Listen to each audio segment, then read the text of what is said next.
The laughter started before the human even reached his seat.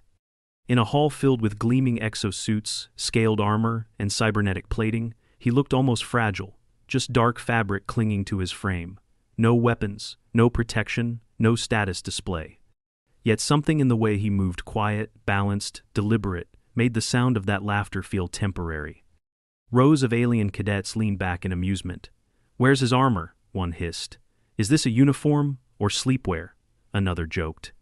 Their metallic voices echoed across the chamber, bouncing off the polished walls of the Galactic Academy of Defense Sciences' combat lecture hall. The human didn't respond.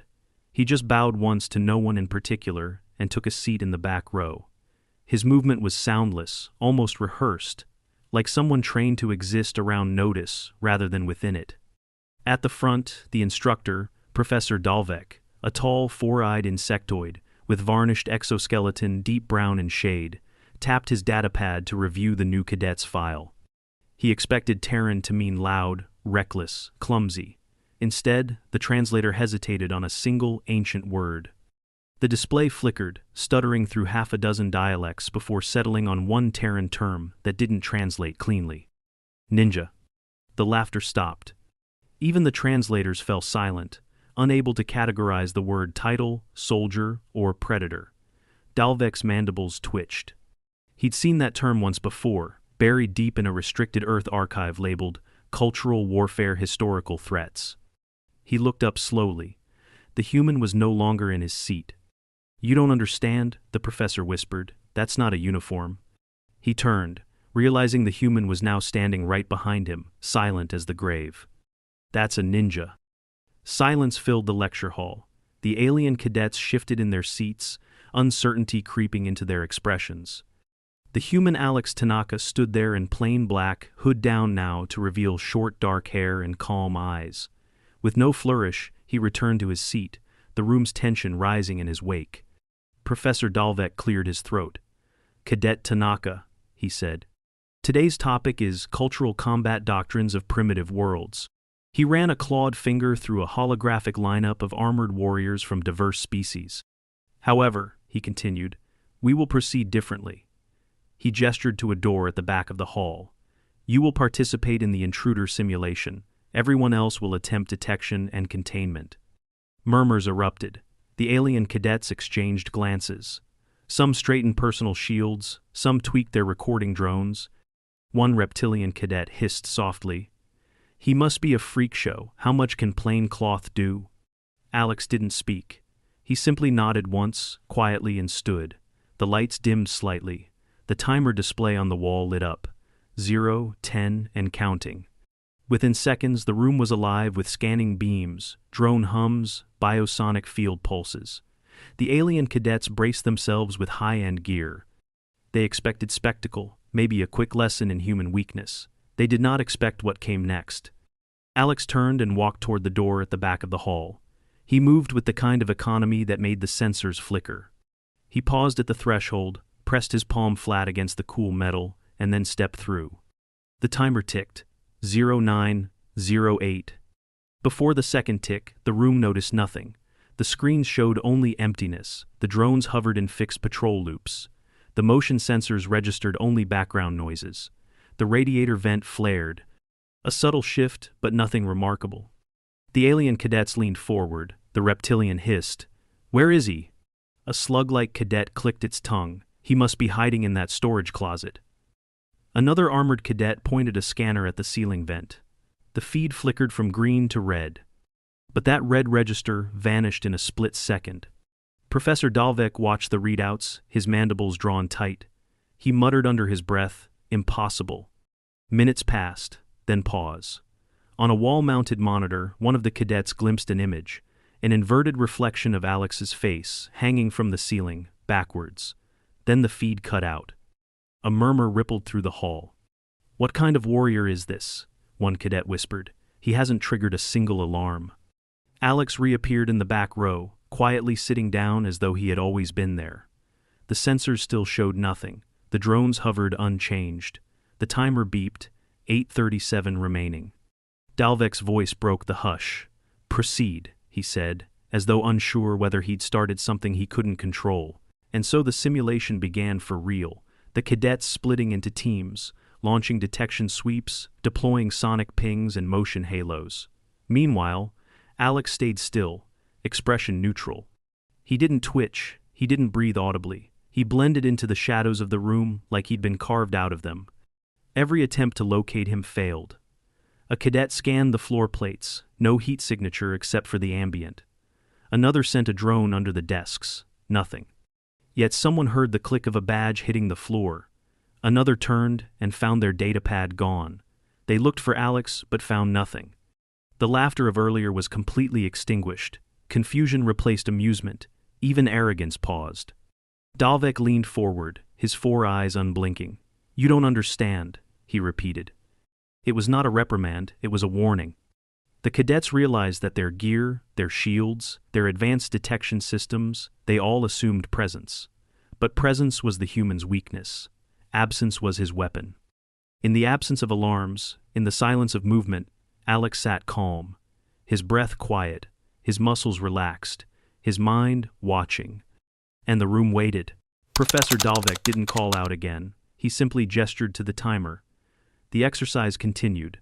11 minutes remained, and the alien cadets were now operating with the urgency of embarrassment. The first real sign that something was wrong came when Gorlek, a heavy-framed brute from the Freital Combine, activated his kinetic shield for a sweeping pass of the room. It pulsed outward, strong enough to detect a mouse beneath the floor tiles. The shimmer passed through the hall, untouched. A second later, Gorlek blinked down at his chest. His security badge was gone. "How?" he started, but cut himself off. A small, neatly folded square of black cloth now lay on his desk, precisely where his hand had just been. The Frattle's eyes darted around. His voice had lost all humor. "What is he?" Across the room, another cadet, a slender, pale-green quadruped named Yessie, stood frozen beside her console. She held her scanner aloft, staring at the blank display.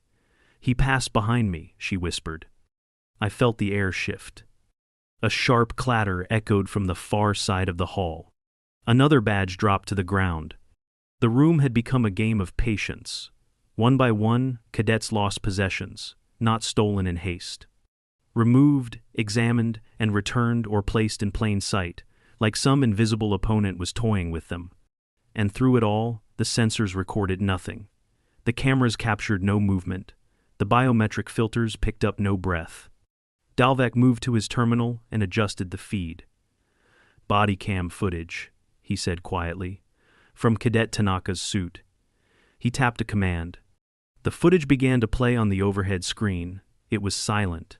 Black walls, the glint of light off metallic scales, alien backs turned, drones drifting lazily above.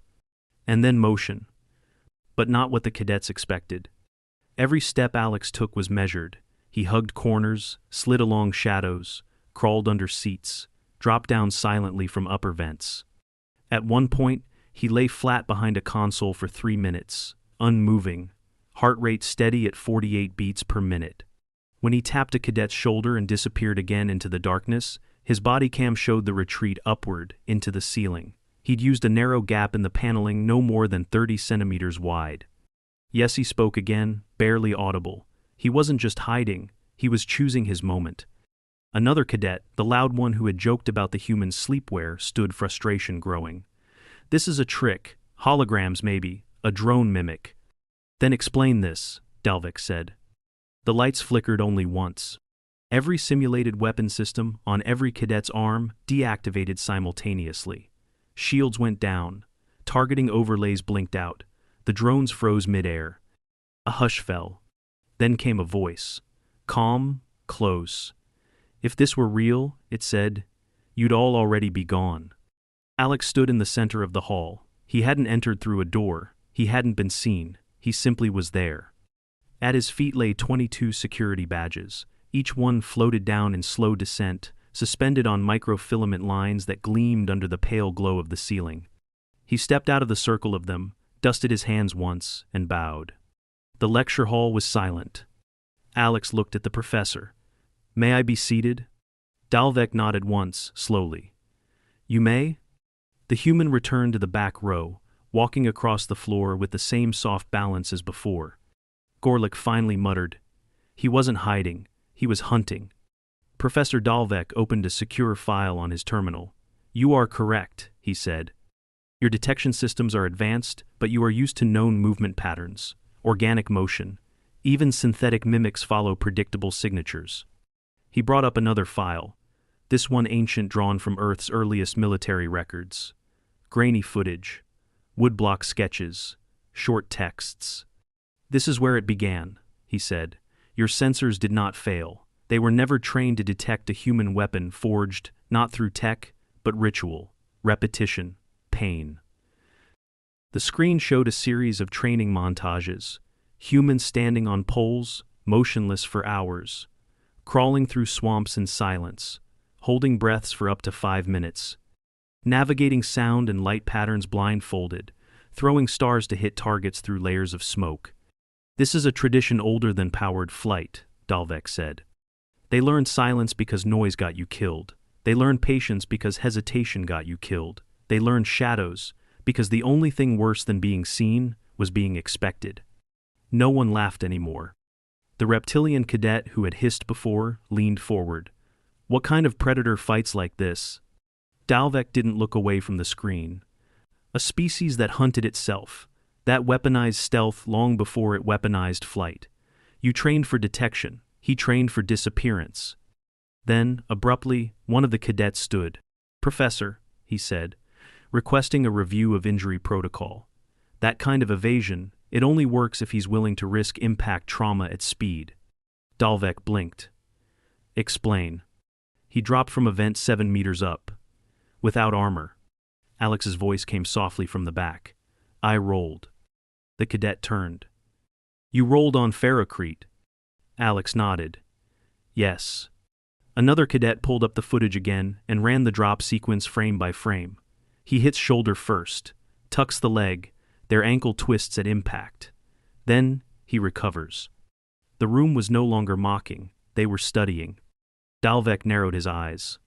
Cadet Tanaka, are you injured? Alex exhaled quietly. Minor ligament strain, nothing torn. We need a scan, the professor said. A medical drone whirred to life and floated to Alex. It scanned his lower leg, paused, and projected a 3D model. Dalvek frowned. Ankle grade 1 sprain, some inflammation.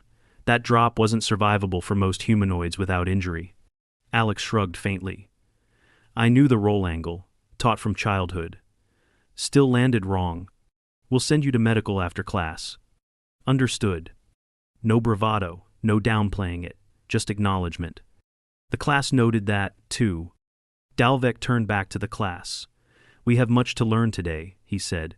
Dismiss your pride, engage your intellect. He turned off the simulation display. The ninja does not enter battle to win, Dalvek said. He enters to not be noticed. Victory is secondary to survival, and survival is about not being touched. The cadets remained silent. The badge circle still lay on the floor, unclaimed. And for the first time since the Galactic Academy began cultural combat studies, the class voted unanimously to extend the lecture. An hour later, the combat hall had emptied. Most cadets remained in quiet clusters in the corridor, reviewing footage, whispering in subdued tones. Their pride had retreated, replaced by fascination. 2 even walked the perimeter of the room, examining where Alex had moved, trying to reverse engineer what sensors had failed to catch. Meanwhile, Alex limped quietly behind Dalvek down a side corridor. The professor had insisted he report to the Academy's medical wing. The sprain was mild, but protocol was protocol. You should have informed me immediately, Dalvek said, tapping notes into a pad. If you'd miscalculated that roll. I didn't, Alex replied, steady. The professor glanced sideways at him. There's a difference between being confident and being intact. Alex's lips twitched into something almost like a smile. In my training, pain was instruction. We learned by consequence. Dalvek didn't respond immediately. His insectoid gait clicked faintly as he walked. And yet you accepted the correction when offered. That too is discipline. They reached the medical wing. Inside, a tri-species team of medtechs prepped a diagnostic bay. A reptilian nurse stepped forward, tail swaying. Terran lay flat on the pad. Alex obeyed without hesitation. His movements were sharp but controlled, despite the obvious swelling around his left ankle. The scanner slid over him with a quiet hum. The lead physician, a cyborg Davrilian, studied the results. Grade 1 ligament strain, mild edema, slight compression at the tibio-talar joint. You landed wrong, but your boot braced the worst of it. Alex gave a short nod. Training boot. Flexible forefoot, mid-weight heel. Transfers impact. Dalvek raised an eye ridge. Your footwear absorbed part of a 7-meter drop? Yes, designed for controlled descent on urban terrain. The physician looked impressed. You'll need cryocompression and at least 48 hours without lateral stress. No drills. No climbs. Alex nodded again, silent. And, the Avrelian added, I'd recommend staying off it for 12 hours. You've already caused micro-tears. Push it and you'll rupture something. I won't. The nurse applied the cryo band and adjusted the fit. Cold, pulsed into the tissue, reducing swelling without numbing. Alex didn't flinch. When they left, Dalvek didn't speak until they were halfway down the corridor again. You're not the first human at this academy, he said finally. But you are the first they've called ninja. Alex looked straight ahead. I didn't choose the designation, Earth Command did. Do you know why? There was a pause. Because we're not meant to be soldiers, Alex said. We're a relic, a study in restraint, in old war. And yet, here you are. I was activated last minute. The original cadet for this program got a punctured lung 2 days before departure. I was next on the list. Dalvek stared at him. You mean this wasn't your intended assignment? No. I was scheduled to teach urban evasion courses on Ceres. Civilian defense training. The professor stopped walking. They sent a stealth instructor to a combat theory course, he said slowly, and gave you full cadet clearance. Alex met his gaze. With a warning to avoid use of techniques unless authorized. You broke that warning today. No, Alex said. I adapted. That word lingered between them. When they returned to the lecture hall for the debrief, half the cadets stood to attention at his arrival. Not because of protocol there wasn't one for cadets, but because no one wanted to be seated while he entered the room. Alex bowed slightly. Not to them, not for formality, but as acknowledgement. The projector activated overhead. Dalvek cleared his throat. Now, we continue. He tapped the console. Your assignment: analyze the infiltration failure. Explain where your systems failed and why. The cadets began loading data. But one Gorlek raised his hand. Permission to ask the Terran a question? Granted. Gorlek turned toward Alex. Why the silence? Alex didn't blink. Noise is traceable, even foot pressure, even breath. Every signal is a thread someone can pull. But without weapons, how do you defend yourself? I don't get found. But if you are? Alex's eyes didn't waver. I end it before I'm recognized. A low, startled sound passed through the room. Another cadet, the small-bodied Talaxian, chimed in. You fight by ending fights? Alex finally stood. He walked slowly to the front, not a dramatic entrance, but a lesson in posture. Even limping, his steps were clean. You all use force as a declaration, he said. Armor, weapons, sound. Visibility is power. He paused. Ninjas used invisibility as peace. If we did our job right, nothing happened. No one noticed. No one died. He tapped the side of the console. The screen displayed a series of Terran maps. Ancient, marked with winding alleys, rooftops, forests. Every terrain type had a doctrine. Every sound had a counter. Every step had to be right. One clip showed a traditional Japanese dojo. Old Earth footage, wooden floors, barefoot movements, silent training drills. We trained to sense what others missed, to disappear not just from view, but from expectation. The cadets were riveted. Alex turned off the projector. You call it primitive, he said. We called it survival. He looked back toward Dalvek. May I sit? Yes, the professor said, his voice unusually soft. Alex returned to his seat, slowly. No pride in the limp, just the truth of injury. Dalvek turned back to the cadets. You've all asked what this training means for modern war, he said. It means this. There are still ways to fight that you cannot measure with tech. Ways that punish assumptions. He paused. And if you're lucky, you never meet a ninja when it counts. The following morning, the Galactic Academy's training grounds were unusually subdued. Not a single cadet arrived late. Not one wore their armor incorrectly. Even the usually rowdy group from the Kalari front colonies whispered as they walked.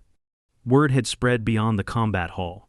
Instructors from other departments had started requesting the footage. Tactical theory had already canceled its morning lecture, replacing it with a joint session, Asymmetric Combat Threats Case Study, Earth. Cadet Alex Tanaka was absent from the quad. Instead, he reported directly to the rehab wing at dawn, in compliance with medical orders. He didn't argue. He didn't try to return to drills. He simply arrived at the precise hour requested, took a seat on the therapy platform, and adjusted his injured ankle for the cryocompression technician. The medic, a short, broad-shouldered Dravani, with 4 hands, tilted its head at him. You don't look like someone who slipped. I didn't, Alex replied. It was an impact roll, 7 meters. I mistimed the torque. You mistimed torque, the medic echoed, pulling up his chart. Still walking, though. Wasn't clean. I landed a split second late. You were in combat? Demonstration. Worse, the medic said, and pressed the activation node.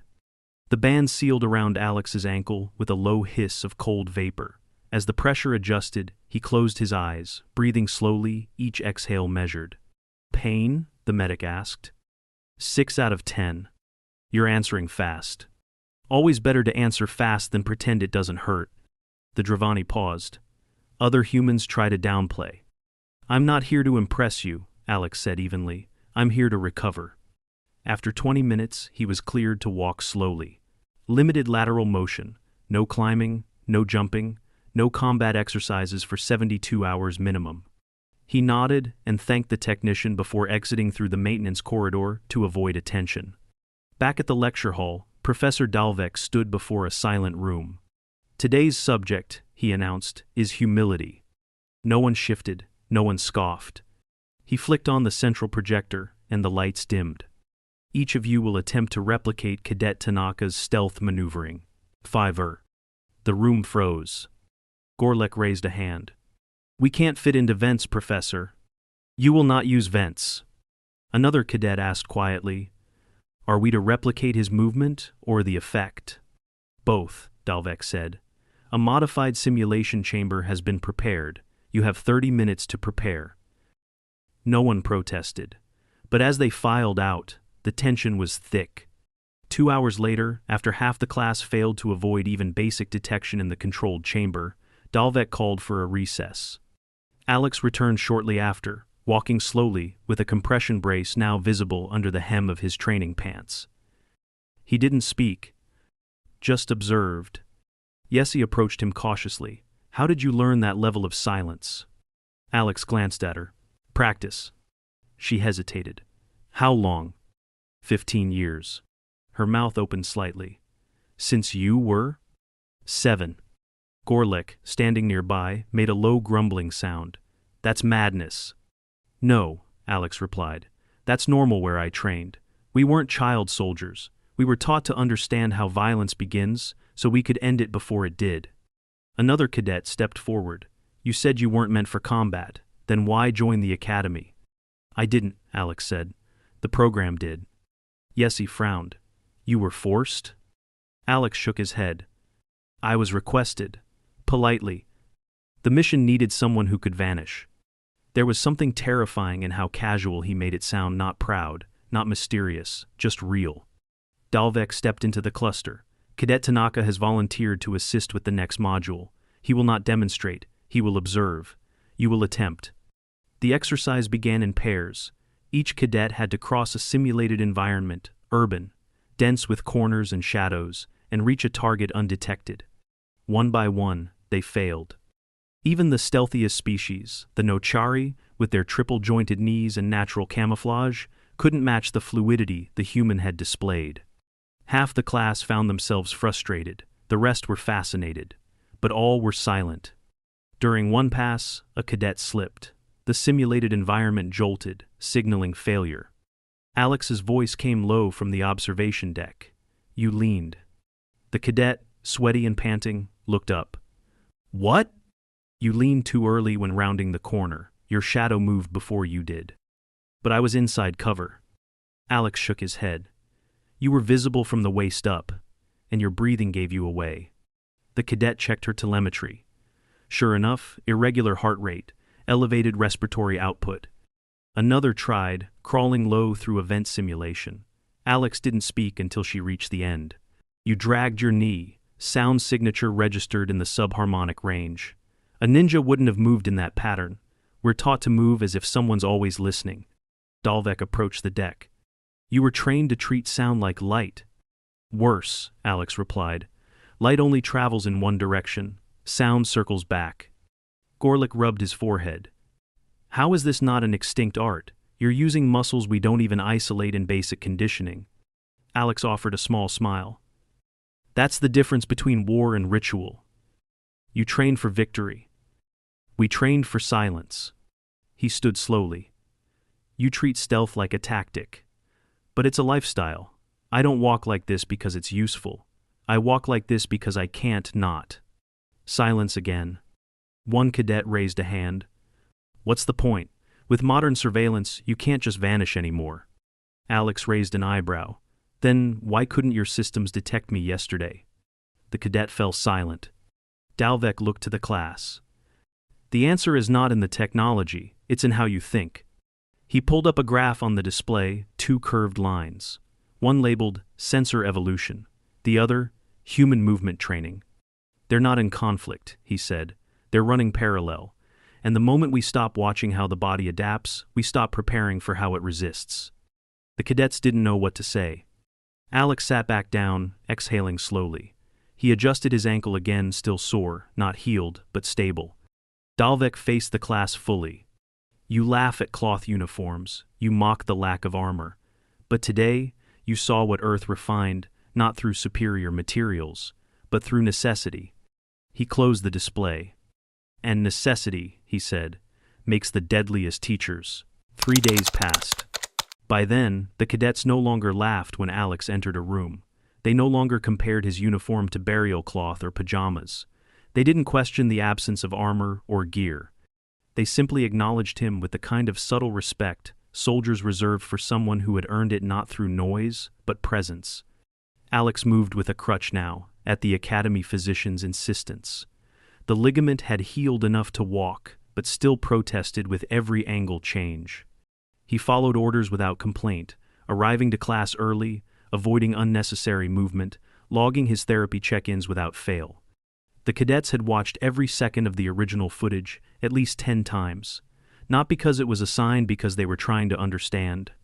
And for many, understanding had become uncomfortable. Dalvik opened that week's final lecture without preamble. No simulations today, no drills, just questions. He turned to Alex. Would you be willing to explain something for the class? Alex nodded from the back. Dalvik gestured. Why was your training preserved? Earth's modern forces rarely use it. Alex stood, moving carefully on the crutch. He paused before answering. Because it wasn't for war. The room stilled. It was for peace, Alex said. Originally. In the old centuries, the first practitioners used stealth, not to fight, only to avoid fighting. They infiltrated castles, gathered intelligence, removed weapons, convinced warlords to change plans. He glanced at the row of cadets nearest the front. They weren't always assassins. They were specialists in not being where you expected them. A Talaxian cadet tilted her head. But you trained in it. For real? Alex nodded. Earth has archives. Certain military schools kept the disciplines alive, not for full combat, for search and rescue, intelligence gathering, hostage recovery, and other missions. Gorlick asked, What kind of missions? Alex hesitated, then answered without detail. Ones where failure meant silence wasn't optional, it was required. Yessie, softer now, asked, Doesn't it take a toll? Alex smiled faintly. Eventually. That's why I was assigned to teaching after my third deployment. Lower injury risk. But you came here. Alex looked toward Dalvek. I didn't know what to expect. But I didn't come to be studied. I came to contribute. A quiet settled over the room. Dalvek broke it. Cadets, what have we learned this cycle? The reptilian cadet who had mocked first and loudest answered first. That absence can be a presence. That movement can be more dangerous than any weapon if you don't see it coming. Another added, that survival doesn't need to look powerful to be powerful. Dalvek gave a slow nod, and? The youngest cadet, barely past her first term, spoke in a near whisper. That humans don't just adapt, they prepare for situations no one else believes are survivable. Alex remained silent at the back, letting their words settle. Dalvek tapped the central console. The overhead projector glowed. A new database entry began to populate. Subject: Homo sapiens. Subtype: Historical stealth operative. Common designation: Ninja. Classification: Cultural combat doctrine. Tactical role: Asymmetric infiltration. Psychological deterrent. Threat level: Unquantified. Observation protocol: Engage only with verified clearance, never alone. He looked toward the class. This entry will become part of the Academy's mandatory reading for all cadets in first contact warfare and espionage countermeasures. No one objected. Then he faced Alex. Cadet Tanaka, you've completed your temporary assignment here. Earth Command has issued a transport order. You'll return to your prior post once cleared by medical. Alex didn't react visibly. Understood. You will leave a void in this room. I'm trained for that, Alex said, and for the first time, a few cadets chuckled genuinely. When the class ended, several approached him not for photos, not for praise, but with questions, real ones. How do you isolate movement like that? Do you train heart rate control before breathwork or after? Can you feel when someone is about to spot you? Alex answered only what he could. Not everything was teachable, not everything should be. By the time he stepped through the departure gate the next morning, the cadets had lined the corridor, not in formation, but in acknowledgement. He bowed once, slowly. No ceremony, just thanks. Yes, he called out. What do you call that bow? Alex glanced back. Gratitude, the invisible kind. Then he stepped through the hatch. A week later, during a high-risk simulation in the Academy's Wilderness Dome, the cadets encountered a scenario that required stealth extraction. The designated team, led by Gorlek, didn't hesitate. They didn't raise shields. They didn't charge. They used shadows. They whispered. They mapped heat patterns. They remembered. And though their techniques lacked the finesse of their human instructor, the success rate that day broke Academy records. Back in the main archive, a small note was added to the entry on ninjas. Recommended: engage with cultural liaison before dismissing Terran traditions as obsolete. Survival is not always visible, neither is victory. The cadets came to mock a uniform. They left with a doctrine of disappearance.